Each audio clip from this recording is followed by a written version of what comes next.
स्नेही बंधुओं, आचार्य समंत्रभद्र स्वामी ने रत्नेकांड श्रावकाचार नाम के इस महान ग्रंथ में श्रावक धर्म के व्याख्यान के अंदर श्रावक के 11 प्रतिमाओं के विषय में क्रमशः आचार्य समंत्रभद्र स्वामी ने व्याख्यान किया। यथाशक्ति ये जीव अपने अपने कर्मानुसार पुण्य और पाप का फल भुगतान करता है। 2 प्रकार के जीव होते हैं, पुण्य जीव और पाप जीव। पुण्य जीव जो सम्यक दृष्टि होता है, व्रती होता है, वह पुण्य जीव कहलाता है। जो मिथ्या दृष्टि होता है वह पाप जीव कहलाता है।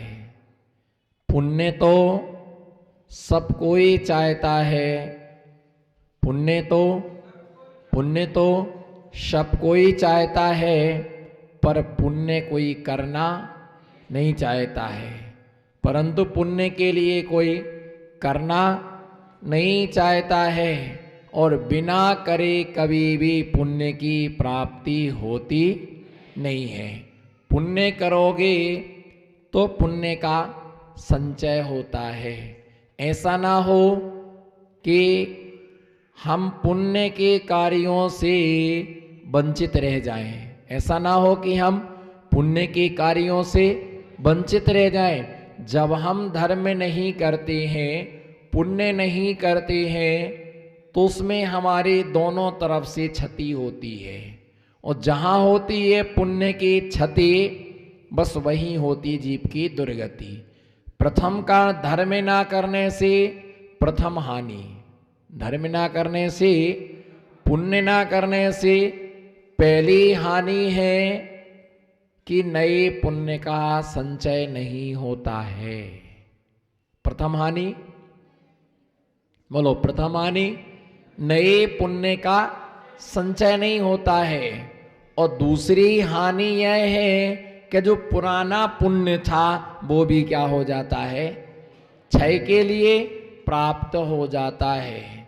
पुराना पुण्य भी हमारा समाप्त हो जाता है, पुराना पुण्य हमारा नष्ट हो जाता है, उससे हमारा पुराना पुण्य क्षय के लिए।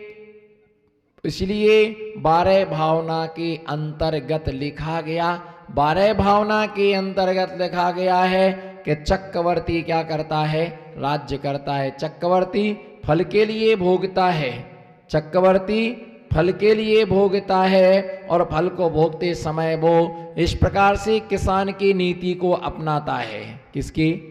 किसान की नीति को अपनाता है। और वह किसान की नीति यह होती है कि जिस तरह से किसान बीज राख फल भोगबे, ज्यों किसान जग माही। बोलो, बीज राख फल भोगबे, ज्यों किसान जग माई, त्यों चक्री सुख निप करे, धर्म विसारे नहीं। चक्रवर्ती जिस प्रकार से अपार वैभव होता है, संपदा होती है, उसके पास में धन होता है ना, चक्रानियां होती हैं, लेकिन वो थोड़ा समय धर्म के लिए निकालता है। किसके लिए? थोड़ा समय धर्म के लिए निकालता है। जैसे किसान बीज बोता है, फसल उत्पन्न होती है, तो सब कुछ नहीं बेचता है, कुछ ना कुछ वो बचा करके रखता है और उसके लिए फिर बीज बोता है। नए बीज से कभी फसल अंकुरित नहीं होती है, पुराने बीज से फसल क्या होती है, अंकुरित होती है। और वो बीज बचा के रखा है, इस साल का वो अगले साल वपन करता है, तो उससे और फल क्या होता है, प्राप्त होता है। इसी प्रकार से पुराने पुण्य से नया पुण्य तैयार किया जाता है। बोलो, पुराने पुण्य से नया पुण्य तैयार किया जाता है। अगर पुराना पुण्य नहीं है तो जीव पुण्य कर ही नहीं पाता है और उसका पाप में उसका पूरा समय क्या हो जाता है, निकल जाता है। इसलिए आचार्य महाराज ने यहाँ पर आरंभ त्याग प्रतिमा के विषय में दिया था कि आरंभ कौन करता है। आरंभ कौन करता है? जिसका घर में राग रंग होता है, ऐसा व्यक्ति आरंभ में लगा रहता है, पाप के कार्य में लगा रहता है। आलोचना पाठ के अंतर्गत पड़ता, नदियन बिच चीर धुआए कोसन के जीव मराए। और जितना बड़ा घर होगा उतना ज्यादा आरंभ होगा। क्या? जितना बड़ा घर होगा उतना ज्यादा आरंभ होगा। जितना ज्यादा परिग्रह होगा उतना ज्यादा आरंभ होगा।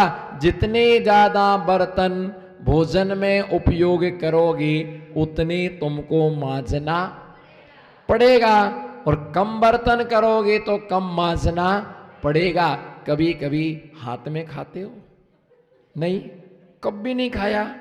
मैं बताता हूं अभी कैसे नहीं खाते। हमको बता रहे कि हाथ में नहीं खाया। कभी कभी इसी हाथ पर नमक रख लिया, चटनी रख ली, अचार रख ली, रोटी के पीस रख ली और हाथ पर रख करके खाते हैं। आदमी को भी चिल्लाते हैं बर्तन कम फैलाओ, बर्तन कम फैलाओ। क्यों? बर्तन वाली बाई कल मना कर गई थी, कल नहीं आऊंगी। बर्तन वाली बाई मना करके गई थी, कल नहीं आऊंगी। और बर्तन मांजने वाली बाई नहीं आएगी तो किसको मांजना पड़ेंगे? स्वयं को मांजना पड़ेंगे। इसलिए क्या किया कि बर्तनों का कम उपयोग करो। जितने ज्यादा बर्तन कम उपयोग करोगे उतना आरंभ तुम्हें कम करना पड़ेगा। काम करना नहीं चाहते हैं तो काम को फैलाना भी नहीं चाहिए। अगर आप चाहते बिस्तर पर सोना तो सब कोई चाहता है, बोलो बिस्तर पर। फिर चादर की घड़ी कौन करे? बिस्तर उठाए कौन? रखे कौन? तो फिर सबसे अच्छा है, बिस्तर उठा के नहीं रखना चाहते हो तो बिस्तर पर सोना ही नहीं चाहिए। चटाई बिछाओ, आराम से घड़ी करके एक तरफ रख दीजिए। चटाई पर सोना सीखो, पर क्या करें? चाहिए तो गद्दा है, फिर उठाए कौन, रखे कौन, बिछाए कौन? तो इसीलिए जो करेगा, जो बिछाएगा है ना, उसी व्यक्ति के लिए क्या, उसी व्यक्ति के लिए समेटना पड़ेगा। हमसे कोई नहीं कह सकता कि बर्तन मांजो, हमसे कोई नहीं कह सकता है कि बर्तन मांजो, क्योंकि हम बर्तन में खाते ही नहीं है।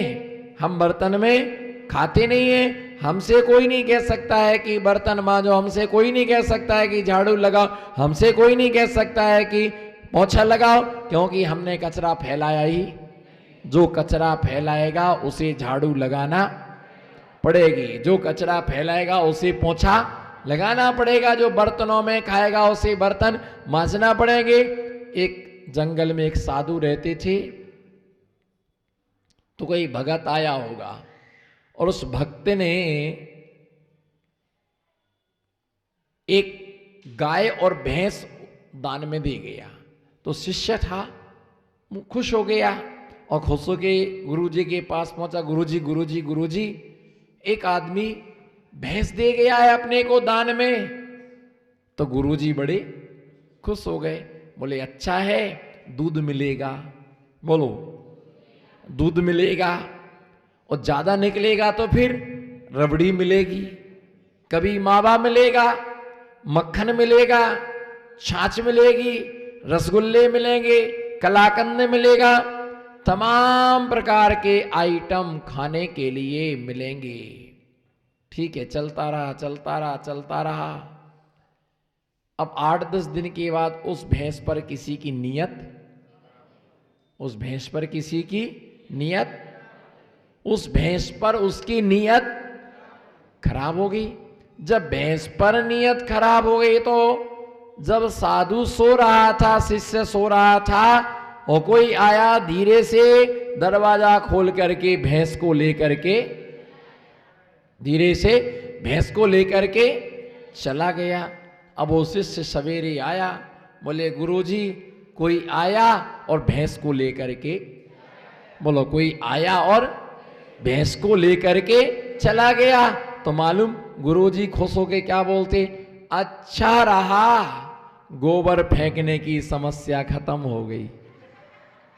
क्या बोलो, हाथ उठाओ ना, अच्छा रहा, बोलो अच्छा रहा, गोबर फेंकने की समस्या आई तो क्या मिला, हाँ आई तो दूध मिला, रबड़ी मिली, गई तो गोबर फेंकने की समस्या खत्म हो गई। इसका मतलब है कि हर समय समाधान रखना।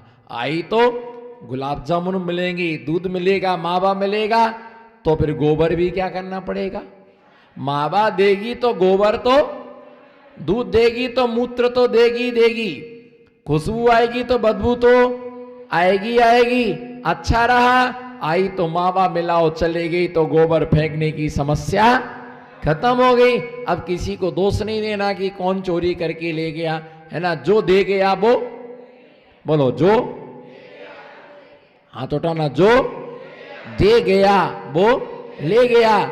जब दिया तब तो अच्छा लगा, जब लिया तो डाकू कहीं का, बदमाश कहीं का। जब दिया तब अच्छा लगा, आप दानवीर हो, आप महापुरुष हो, आप महान हो, ऐसा हो, है ना, बहुत बहुत आपने स्तुति की। लेकिन जब वो ले गया तो तुम्हारा मुंह क्यों उतर गया, जब वो ले गया तो तुम्हारा मुंह क्यों उतर गया। जिसने जो देता है वो, बोलो जो देता है वो लेता है, जो हंसता है वो रोता है, जो रोता है वो हंसता है, जो सुखी होता है वो दुखी होता है, जो दुखी होता है वो सुखी होता है। जहां प्रकाश है वहां अंधकार है, जहां अंधकार है वहां पर प्रकाश है। गम करने की आवश्यकता नहीं है। गृहस्थी में प्रवेश किया है तो सब करना पड़ेगा। आरंभ में जो व्यक्ति फंसा हुआ है, दिन रात आरंभ करता है, दिन रात आरंभ करता है, कपड़े धोना, है ना, भोजन बनाना, झाड़ू निकालना, पोछा करना, कितना पाप होता है, कितना पाप होता है, कितना पाप होता है, कितना व्यक्ति पाप करता है, कितना व्यक्ति पाप करता है। निरंतर पाप में उसका समय, पाप में निरंतर उसका समय निकल जाता है। आरंभ सारंभ में हिंसा, जिसके हाथ में झाड़ू है उसके पास में दया नहीं है। बोलो जिसके हाथ में, जोर से बोलो, जिसके हाथ में झाड़ू है उसके हाथ में दया नहीं हो सकती है। क्योंकि झाड़ू तो, बोलो झाड़ू तो झाड़ू है। क्योंकि झाड़ू लगाते समय ये नहीं देखते चींटियां हैं, झाड़ते गए, पानी कितना डालते हो, बताओ, पानी कितना ढोलते हो, नहीं ढोलते हो, आना कुछ तो बोलो। नल आ रहे थे, 1 बाल्टी, 2 बाल्टी, 3 बाल्टी, 4 बाल्टी, कितना पानी ढोलते हो, बिना काम का आरंभ करते हो, बिना काम का। एक मग्गे से भी पोंछा लग सकता है, लेकिन 2 बाल्टी पूरा पानी डाला, 1 बूंद में कितने जीव होते हैं, बोलो, 1 बूंद में असंख्यात जीव होते हैं। और विज्ञान की दृष्टिकोण से 1 बूंद में 36,400, 1 बूंद में 36,450 जीव। अब कितने जीवों की तुम्हारे द्वारा विराधना हुई, कितने जीवों के द्वारा विराधना हुई। कोई बच्चा पूछ रहा था, बोले महाराज जी के हाथ में क्या है, तो किसी ने कहा कि पीछी है। बोले काय के लिए लिए है, बोले कचरा झाड़ने के लिए, ताकि जहां बैठे तो क्या ना हो, गंदा ना हो, जहां बैठे वहां गंदा ना हो। मैंने कहा बाहरी भैया ये झाड़ू नहीं है, ये संयम का उपकरण है। ये क्या नहीं है? झाड़ू नहीं है, ये संयम का उपकरण है। इसके द्वारा कर्म रूपी रज को झाड़ा जाता है। उस झाड़ू के बिना घर साफ नहीं होता है, और इस पीछे के बिना दिल साफ, इसके बिना दिल साफ नहीं होता है। एक करुणा का प्रतीक है, दया का प्रतीक है, और जब तक वो छूटेगी नहीं, जब तक ये पकड़ में आएगी नहीं, तब तक तुम्हारी आत्मा का निर्वाण संभव, तुम्हारी आत्मा का निर्वाण कभी भी हो नहीं सकता है। आप विचार करो कि संसार में कितना आरंभ, कई लोग सवेरे से कितना पाप कर्म का उदय है, कितना पाप कर्म का उदय। जो कार्य नहीं करना चाहिए वो कार्य तुम करते हो। जो कार्य, नमो सिद्धाणम, जो कार्य नहीं करना चाहिए वो कार्य तुम करते हो, और जो करना चाहिए वो कार्य तुम करते नहीं हो। सवेरे से लेकर के नाली साफ करने के लिए बैठ गए, सवेरे से लेकर के नाली साफ कर रहे, अरे काम करता है, नाली साफ करे। तुम्हारा काम भगवान की पूजा करना था, पाठ करना था, धर्म करना था, पुण्य करना था, लेकिन तुम ये पूजन पाठ है ना, ये तुमने कुछ किया नहीं, और तुम सिर्फ किस में लग गए? पाप के काम में लग गए। और क्या सोचते हो, क्या करें, घर में है तो करना, बोलो घर में है तो करना पड़ेगा, कपड़े भी धोना पड़ेंगे, बोलो कपड़े भी धोना पड़ेंगे, बर्तन भी मांजना पड़ेंगे, साफ सफाई भी करना पड़ेंगे। तुम्हारी किस्मत में जो लिखा तुम वही तो करोगे। तो ऐसे आरंभ से रहित होकर के है ना, निश्चित धर्म ध्यान में रुचि बढ़ाएं। ऐसा अष्टम प्रथमाधारी जीव है ना, कृषि नहीं करता है, खेती नहीं करता है, व्यापार नहीं करता है, धंधा नहीं करता है ना। अब धंधा करने का समय गया। बचपन में पाठशाला, बोलो हाथ उठाओ ना, बचपन में, नमो सिद्धाणम पारसोला की चैतन्य, बचपन में पाठशाला, मजा नहीं आया, बचपन में पाठशाला, जवानी में संतशाला, बचपन में, वही तो समस्या है। कब तक गूंगे बन करके बैठोगे? कभी ना कभी तो बोलना। हाँ, बचपन में, बोलो बचपन में पाठशाला, और जवानी में संतशाला, जवानी में संतशाला, और बुढ़ापे में धर्मशाला। तुम्हारी तीनों पर्यायें सुधर जाएंगी।